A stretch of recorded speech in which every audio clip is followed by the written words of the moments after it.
ನಮ್ಮ ನಾಡಿನ ಜನತೆಗೆ ವಂದನೆಗಳು ಹಾಗೂ ವಿಶ್ವದ ಕಾರ್ಮಿಕರಿಗೆಲ್ಲ ಕಾರ್ಮಿಕ ದಿನಾಚರಣೆಯ ಶುಭಾಶಯಗಳು.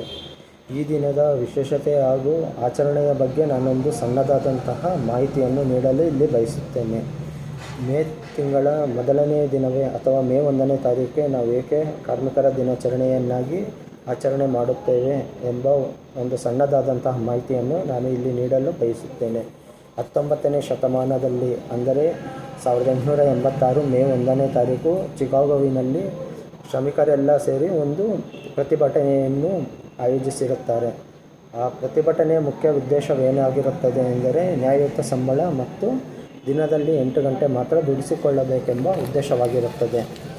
ಆ ಪ್ರತಿಭಟನೆಯು ಅವರಿಗೆ ವಿಜಯವನ್ನು ತಂದುಕೊಟ್ಟಂತಹ ಕಾರಣ ಹಾಗೂ ಎಲ್ಲ ಶ್ರಮಿಕರು ಪ್ರತಿಭಟನೆಯಲ್ಲಿ ಪಾಲ್ಗೊಂಡಂತಹ ಕಾರಣದಿಂದಾಗಿ ಮೇ 1ನೇ ತಾರೀಕು ವಿಶ್ವ ಕಾರ್ಮಿಕರ ದಿನಾಚರಣೆಯನ್ನಾಗಿ ಆಚರಣೆ ಮಾಡಲು ಪ್ರಾರಂಭ ಮಾಡಿರುತ್ತಾರೆ.